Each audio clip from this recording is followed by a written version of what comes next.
Hello friends, ചെമ്പനീർ പൂവിൻ്റെ പുതിയൊരു വീഡിയോയിലേക്ക് എല്ലാ കൂട്ടുകാർക്കും സ്വാഗതം. അങ്ങനെ നമ്മുടെ ചന്ദ്രയുടെ കൂടെയാണല്ലോ ശ്രുതി കിടക്കുന്നത്. ചന്ദ്ര നമ്മൾ വിചാരിച്ച പോലെ ഒന്നല്ല കേട്ടോ, ഉറങ്ങി കഴിഞ്ഞപ്പോൾ നല്ല ഊർക്കം വലിയാണേ. ശ്രുതിക്കാണെങ്കിൽ ഇത് കേട്ടിട്ട് ഉറങ്ങാനൊന്നും പറ്റണില്ല.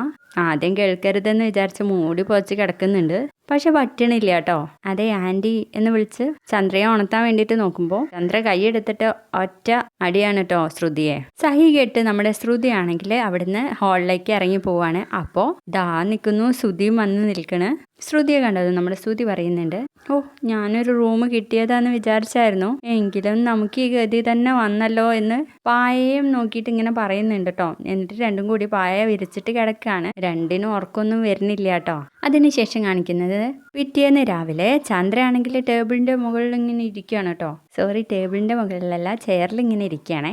ആ സമയത്ത് ലേറ്റ് ആയിട്ടാണ് കേട്ടോ നമ്മുടെ രേവതി എണീറ്റ് വരുന്നത്. അതുകൊണ്ട് തന്നെ പാചകമൊന്നും ചെയ്തിട്ടില്ല. എന്താ ഇത്രയും ലേറ്റ് ആയത്, നീ എണീക്കാൻ എന്ന് ചോദിക്കുമ്പോൾ രേവതി പറയുന്നുണ്ട്, എനിക്ക് പനിയാണ്. ഓ നിനക്ക് പനിയാണോ, അതുകൊണ്ടായിരിക്കും ഇവിടെ ഒന്നും വെച്ചും വിളമ്പി ഇരിക്കാത്ത എന്ന് പറയുമ്പോൾ രേവതി പറയുന്നുണ്ട്, ഇത്രയും ദിവസം എല്ലാവർക്കും വേണ്ടി ഞാൻ ഭക്ഷണം ഉണ്ടാക്കി തന്നല്ലോ, എനിക്ക് ഒട്ടും വയ്യാത്തോണ്ടമ്മേ എന്നങ്ങ് പറയുന്നത് നമ്മുടെ ചന്ദ്ര എണീറ്റ് എന്തൊക്കെയോ പറയാണ് കേട്ടോ. ആ സമയത്തായിരിക്കും ശ്രുതിയും കൂടെ ജോലിക്ക് പോകാൻ വേണ്ടിയിട്ട് ഇറങ്ങി വരുന്നത്. ബ്രേക്ക്ഫാസ്റ്റ് കഴിക്കാൻ വേണ്ടിയിട്ട് നോക്കുമ്പോൾ ബ്രേക്ക്ഫാസ്റ്റ് ഇല്ലല്ലോ. എൻ്റെ അമ്മയെ ബ്രേക്ക്ഫാസ്റ്റ് ഒന്നും ഉണ്ടാക്കിയില്ലേ എന്ന് ചോദിക്കുമ്പോൾ ഇല്ലടാ എന്ന് പറയാട്ടോ ചന്ദ്ര. ഇവൾക്ക് വയ്യ പോലും, അതുകൊണ്ട് ഇവിടെ ഒന്നും ഉണ്ടാക്കിയിട്ടില്ല എന്ന് പറയുമ്പോഴേക്കും നമ്മുടെ സച്ചി ഉണ്ടാവും കേട്ടോ കിച്ചണിൽ.